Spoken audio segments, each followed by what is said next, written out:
Hi, I'm Shutta Crum, a member of the North Florida Poetry Hub in Jacksonville area of Florida. So we're going to go over a little checklist about things to look for before you send your poems into a publication.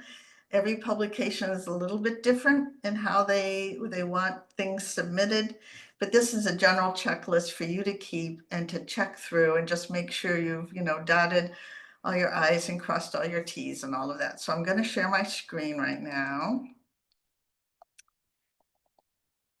All right. So here we have it. This checklist will be up on the North Florida Poetry Hub website for you to look at again later at some later point. And at the end of this, if there's any questions, please feel free to ask and we'll go through that. First of all, obviously, you've got to read the rules all the way through. And when you look at a journal's submission page, sometimes those guidelines can be pretty long, but do read them all the way through. First of all, make sure that you can submit to this journal or magazine. And if you're doing a reprint, do they allow reprints? Do they allow multiples? Are you sending in more than one to them or different packets to them? Quite often a journal or a magazine will ask for anywhere between 2 and 6 poems as one packet, one submission. Do they allow simultaneous? That means can you send to them as well as to other magazines and journals at the same time? I would say probably 80%, maybe more than that, journals and magazines do allow simultaneous because it takes a while to hear back. And if they're exclusive, then those poems are out just to them for maybe as much as 6 months. So most writers will have a number of locations where they have an item out at awaiting response. Usually it's quite okay to do simultaneous, but then they want you to let them know if it gets taken somewhere else, which I think is good manners. And it only makes sense because these people are reading hundreds, maybe even thousands of entries. And if they like yours and they pulled it aside and they're going to come back and spend more time with it, but it's already taken somewhere else, you've just wasted their valuable staff time. So in order to keep in the good graces of these magazines or journals where you may want to submit to again at a later date, do let them know if it does get taken somewhere else. A majority of the journals and magazines nowadays take their submissions through what's called Submittable, which is an online software that allows you to submit to a journal. And Submittable also has a messaging tab. You can click on the messages tab. You can message the journal or magazine and say, I'm sorry, such and such a poem was just taken by another magazine. I have to withdraw it from your consideration. And I think that's only a considerate thing to do. So are simultaneous okay? Who can submit? Sometimes there are geographical limitations about who's allowed to submit. Only Midwesterners, only people from the state of Florida, only LGBTQ. So think about that. Make sure you're submitting, that you're allowed to submit what you're submitting and that you qualify. So that's just kind of an overview you should do. Now, formatting. These items I have on my checklist under formatting are items that you should check as you're formatting your packet of poems to send in. And each place may be slightly different, okay? So identifying information. A number of magazines and journals do not want your name to appear on your poem, on the actual sheet of the poem, because they want to judge these anonymously. They just to feel like it's fair overall. They don't want to know who you are. It's just the quality of the poems when they send them out to the readers, the poems or the flash fiction or the short stories or whatever you're submitting. Sometimes they want no name on the piece itself, but they'll ask you to put your name and identifying information either in the body of an email or on a form. In Submittable, if you submit your materials through Submittable, there's a place for your name and your address and your information, and there's often a spot for a cover letter where you can mention all of that. But then they do not want it on a header or footer or anywhere on your actual material. So make sure of that. Some places do want it, and they'll tell you to put, your name or your address or whatever in the upper right-hand corner of each page or on the first page. So first thing to check is, where do I put the identifying information? Then, of course, you want to know the number of lines, including the spaces between stanzas. Often they will tell you, 40 lines is kind of a general thing, that because most small journals are 6 by 9 inches. They'll often be 55 characters across and maybe 40 lines long. A lot of journals will take longer poems. They'll just go on to multiple pages, that's all. But check the number of lines that you're allowed to have. Check the number of characters across, and sometimes they won't mention it. But if it's a 6 by 9 journal, it's about 55 characters, and that includes spaces between the letters and the numbers, and between, after punctuation. So check font and font size. Most often, I'd say 90% of the time or 95% of the time, they want you to use a standard font like Times New Roman and 12 point. Sometimes they want a different. If it's a very, very small anthology and size-wise, maybe 3 by 5 or something, you might be told to use a smaller font. Most often, they want left justified. But if they don't mention that, you can do your own thing. You look at a lot of the contemporary journals now, and the poems are all over the page and spread out. So if there's no mention that it needs to be left justified, you can feel free to do your own thing. Sometimes there'll even be a number of word count. And that's particularly if you're doing like a flash fiction, short stories, sometimes even with poetry, but most often with fiction of some sort, you'll have a word count. Poems are generally single-spaced. Fiction is generally double-spaced, so check that in case it's mentioned. So those are all like the basic formatting things you should check through before, as you're getting your packet of material ready to go out. Okay, so now let's look at some particulars about checking the text. This is where I often have to get in and look very closely as I'm working on some of the things for the North Florida Poetry Hub, that are anthologies. Check your title. Have you capitalized the right words in the title? If you're not sure, there are a couple of places online you can go and get your title capitalized correctly. Like this capitalizemytitle.com. When you go there, there's about 6 choices across the top. One's like Chicago style, one's ALA style, one's, so there are different styles. But, and usually Chicago manual of style is appropriate. And that capitalizes most words except for conjunctions like the and a and an. Okay. So anyway, if you're not sure, you can use a number of places online to check your title.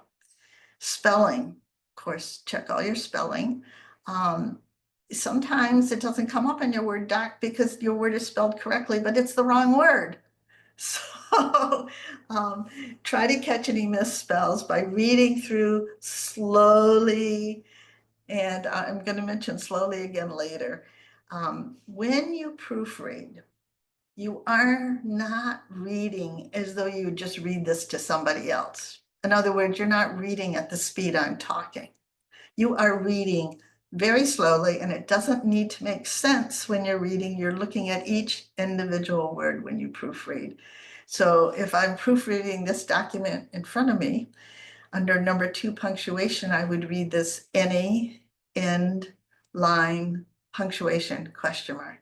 If so, comma, decide whether the whole thing I'm just being very careful and slow and making sure I've got each word, the correct word spelled correctly. And when I'm proofreading, I'm not worrying so much about the sense of it.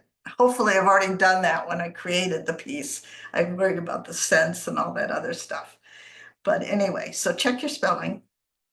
And especially those difficult words, I always have problems with farther and further and effect and affect and those kinds of problem words. There, and there. You know, there are three kinds of there. English is not an easy language, written for people to learn if you're not a native English speaker. It can be really crazy. Now, the things I look for when I'm looking at your poem and proofreading your poem for an anthology, I'll look to see if there's any capitalizations. Are there capitalizations at the start of each and every line? If so, then each and every line should have a capital starting. Or is it only capitalized at the start of complete sentences?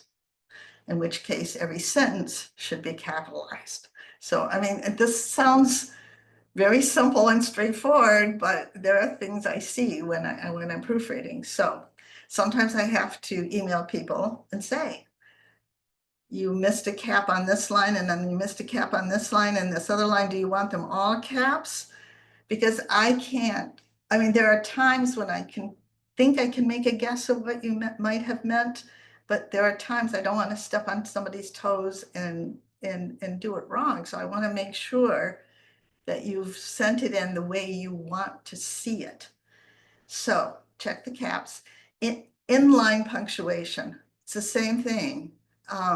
In this last anthology we did, there were a couple poems in which there was maybe one period or two periods, and the rest of the sentences had no periods or punctuation. So usually in poetry, it's all or nothing. You either punctuate with sentence punctuation, or you don't have any punctuation. You might have commas in the middle, but you don't have any end line punctuation. So it's usually one or the other.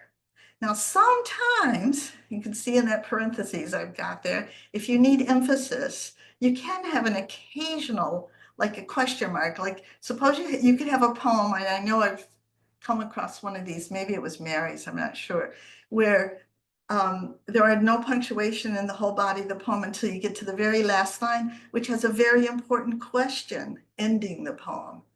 And in that case, there's a question mark, and that's totally appropriate. It works. So occasionally you might need an emphasis, or if you were to have a sound in the middle, like crack, with an exclamation point, but no other punctuation, that's okay. But it needs to be intentional. It needs to feel like it's not just, you know, haphazard.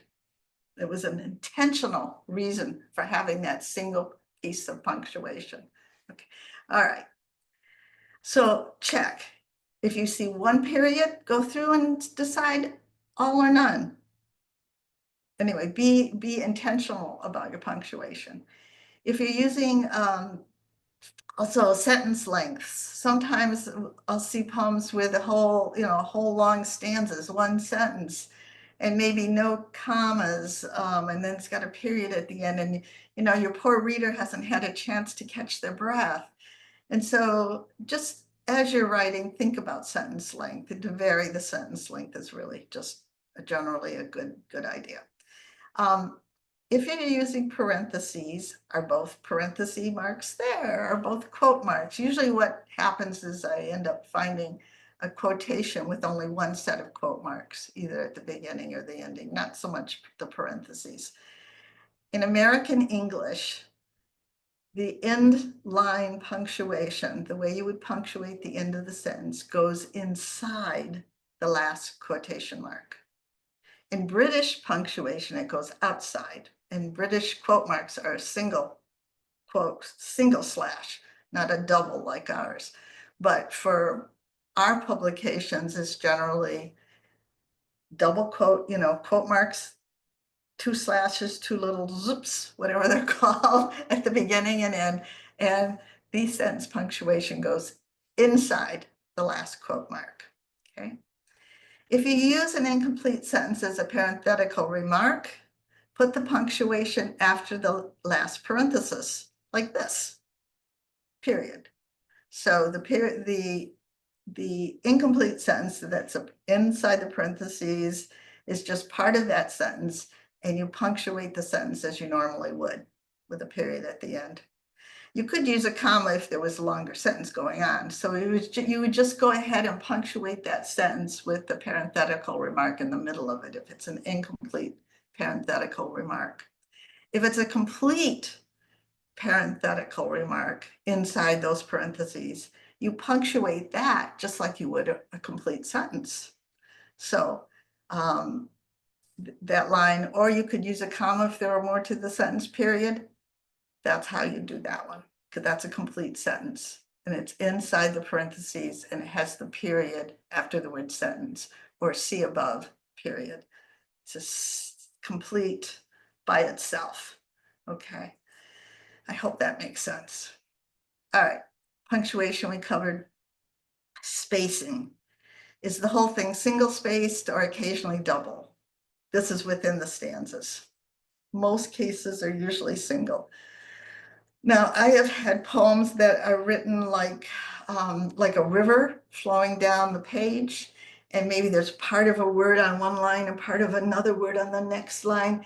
And in order sometimes to get room between the stanzas, I might have to put double spaces there. So sometimes they're single or double, it can vary, but most often within the body of the poem, it's single spaced, and then there's an empty line between stanzas. And usually that's only one empty line between stanzas. But if you have to do it for some reason, intentional, then you can do a double line between stanzas.